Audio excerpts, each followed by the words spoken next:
Wonky donkey, wonky donkey. Hiya, welcome back to the channel. So as you can see here, we have a BMW E46, and like pretty much all BMW E46s, it has usual. If we look at that wheel, see how many fingers we can get in. Yes, see how many fingers we can get in. Then go around to this side and do the same. We've got an extra finger, so that's 3 fingers, the other side is 2. And this seems to be every single one of these, and E36s and possibly E90s. I've not noticed it on the E90s, but it's a BMW thing. And what I think it's actually to do with, it's not broken, it's there they left the factory. And it's because, well, this is what I think it's because. I think the car is set up for weight distribution, being a BMW, but for weight distribution for left-hand drive, because I think they set it up perfect for left-hand drive and then just left it for us. So what I'm going to do in this video is, because, well, the car looks a bit wonky, as you can see, I'm going to try and rectify the wonkiness, possibly at the cost of handling, but I doubt it.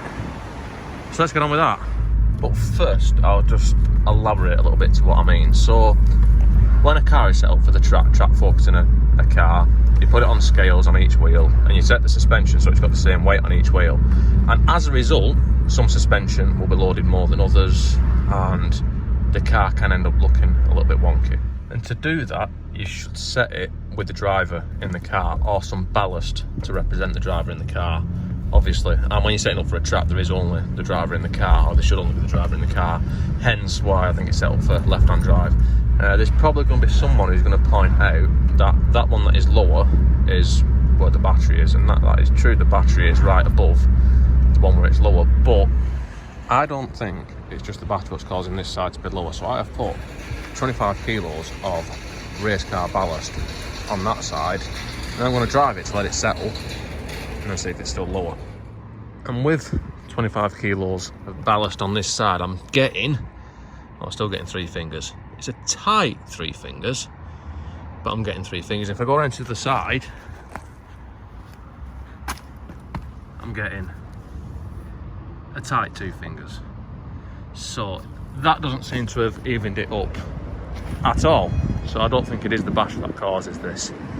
Anyway, so I'm going to try and rectify it. And the way I'm going to attempt to do that is by fitting I'm on a new level. I'm on it. I'm on a new level. I'm on one of these. Now this is genuine BMW parts that somehow I got off eBay, and somehow it took like 3 weeks to come from China, but it is genuine, obviously. And what it is actually a spring pad for an E36. So if you're doing this to an E36, you should already have one of these on it. Now, if I take this wheel off, I'll show you where this fits. There's a part number and all that shit, just in case you want it. I'm going to take this off and get on with it. Just carefully remove this. And then these 5 bolts.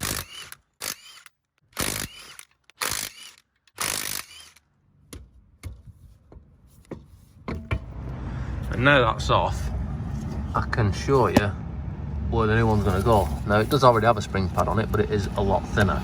So I'm going to replace that spring pad, the original one, with one of much more thickness. So I need to get that spring, well, I don't need to take the spring fully out, but I need to undo the 18mm extra on that shock absorber.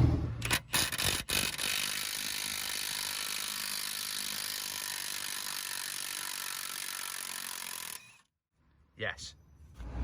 So with that disconnected, I'm hoping that I can push this down in the same way as I did when I changed the springs in another video. I'm going to push this down, and then I'm going to get that rubber johnny out of there.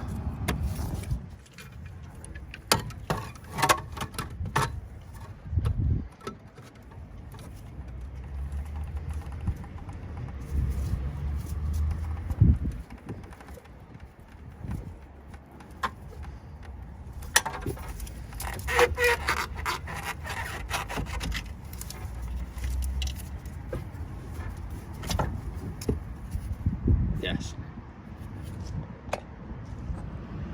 So now we've got the original spring pad removed, which just fits onto that dildo shaped thing on the bottom of the chassis. So that's removed. Now if we put it next to the new one, then we can see that the new one is significantly thicker, and when we put this new one on, it should raise the car up. I'm hoping by about the amount that it is lower on this side than the other side, to be honest with you, but it'll probably sit higher on this side than the other side. So let's see what happens. I need to push that onto, yes, I need to push that onto there really as much as I can before trying to fit the spring in. Yes. And now that's mounted, I'm going to try and get this spring back in without knocking it off. Now I might need to jack it a little bit further for this because of the thickness of that spring pad.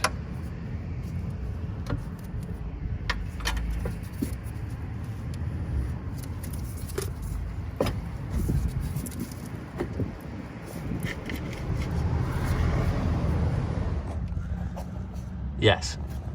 So now it should just be a case of putting it all back together, taking this jack out,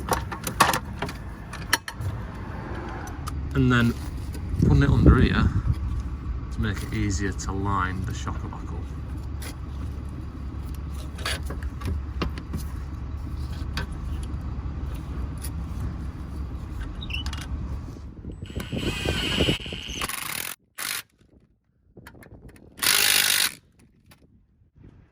Yes. And now that is pretty much done. I need to set this jack back out, put that wheel back on. Well, I'm going to do that off camera, and then I'll come back and see how it sits. Which is something like that, which is much more level than it was. And if anything, I'd actually say it's slightly higher on the right hand side now. So I'm just going to take it for a quick drive and see if it settles any better. And after a quick drive to settle the suspension, would say that that amazingly probably looks pretty level now. Let's see, let's do the finger test. So on this side I've got a Type 3, and on this side I've also got a Type 3, so I think that's probably as level as I'm actually going to get it. So yeah, to straighten up the suspension on an E46 you fit an E36 spring pad on the rear right, and it seems to straighten it up actually surprisingly well. But like I said, this isn't only an E46 issue. It's on E36s, it's on E46s, E90s and F31s that I've seen. Didn't see an E36 as well as knocking about last week, but I've seen the other ones and took pictures of them and looked really weird doing it just for this video. Anyway, so I think that is it for this one. Don't forget to like, comment, subscribe, all the usual shit. I'll see you next time.